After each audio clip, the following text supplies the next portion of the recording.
এটা দেশ গ্রামের মানুষকে বোঝানো সহজ। রাতের বেলা পুকুরের এই পাশে আছেন আপনি, হঠাৎ পুকুরের ওই পাশে কারে যেন আপনি অনুভব করলেন, এই কে রে ওই পাশে, বলি না। রাতের বেলা রাসূল সাল্লাল্লাহু আলাইহি সাল্লাম বললেন, মান, এই কে? আবু যর রাদিয়াল্লাহু তাআলা আনহু বললেন, আবু যর, হুজুর আমি আবু যর। ও আবু যর, জি, তাল, আরে এদিকে আসো। সুবহানাল্লাহ।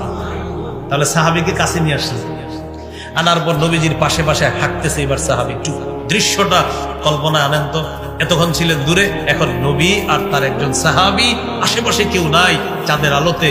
একজন হলেন মাখলুকের মধ্যে শ্রেষ্ঠ মাখলুক, আর আরেকজন হলেন মানুষের মধ্যে, উম্মতের মধ্যে যারা শ্রেষ্ঠ উম্মত তাদের একজন, আল্লাহ রাসূলের সাথে হাঁটতেছে।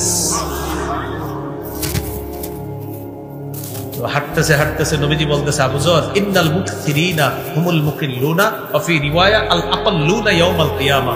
এক জায়গায় আছে আল আকসারুনা আল আকাল্লুনা ইয়াউমাল কিয়ামা, আরেক জায়গায় ইন্নাল মুকসিরিনা হুমুল মুকিল্লুনা ইয়াউমাল কিয়ামা। আবু যর, দুনিয়াতে যাদের সম্পদ বেশি, আখিরাতে তাদের সওয়াব হবে একদম কম। বাড়িওয়ালারা টেনশনে পড়ে গেছে, জমিদাররা টেনশনে পড়ছেন, টেনশনে পড়ছেন। টাকাওয়ালারা টেনশনে পড়েন নাই। কি বলছে? টাকাওয়ালারা দুনিয়াতে বেশি টাকা যাদের, আখিরাতে সব কি হবে? অনেকে পুরাই যারা কি বললেন, টেনশন করে না। পরে কি বলে? ইল্লা মান আতাহুল্লাহু খায়রান ফানাফা আন ইয়ামিনিহি ওয়া আন ইয়াসারিহি ওয়া বাইনা ইয়াদাইহি ওয়া মিন খালফিহি। তবে আল্লাহ যাকে সম্পদ দিয়েছেন, সে ডানে বামে সামনে পিছনে, আত্মীয় স্বজন, অসহায় মিসকিন দরিদ্র অসহায়, তাদের খেয়াল রাখে, তাদের খরচ করে। যাকে আল্লাহ টাকা দিয়েছে, টাকাগুলা খাত অনুযায়ী সঠিকভাবে সে আদায় করে, সে দুনিয়াতে যেমন অনেক টাকার মালিক, আমাদের ময়দানে প্রচুর সওয়াবেরও মালিক। কাদের জন্য? যারা হক অনুযায়ী টাকাগুলা খরচ করবেন। তবে কৃপণতা যারা করবে তাদের জন্য আর কি টেনশন। তো বলতে বলতে নবীজি সাল্লাল্লাহু আলাইহি সাল্লাম এক জায়গায় গিয়ে বলে, আবু যর, তুমি এখানে একটু অপেক্ষা করো, আমি সামনে যাই, আমার সাথে আর যাও না। লা তাবরাহ মাকানাক হাত্তা আরজিয়া ইলাইকা, এখানেই থাকবা আমি আসার আগ পর্যন্ত, এখান থেকে নড়বা না।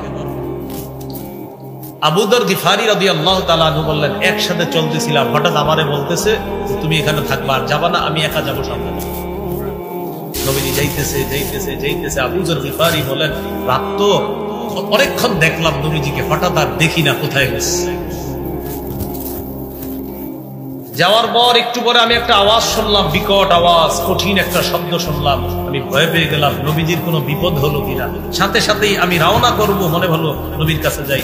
মনে পড়ছে, আবু যর, যা হবার হবে, নড়বা না, এখানেই থাকবা। তো এটা মনে পড়ার কারণে আর নড়ি না, এখানে অপেক্ষা করি।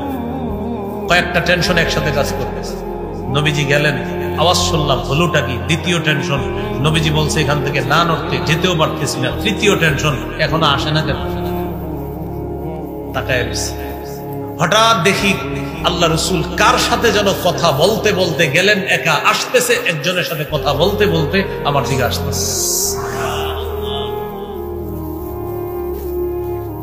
তবে আশ্চর্যের বিষয় হলো, যার সাথে কথা বলে তাকে আমি দেখি না। সুবহানাল্লাহ। তো নবীজি আমার কাছে আসার পর আমি বললাম, লাম আসবির, হুজুর আর সহ্য করতে পারতেছি না। কি?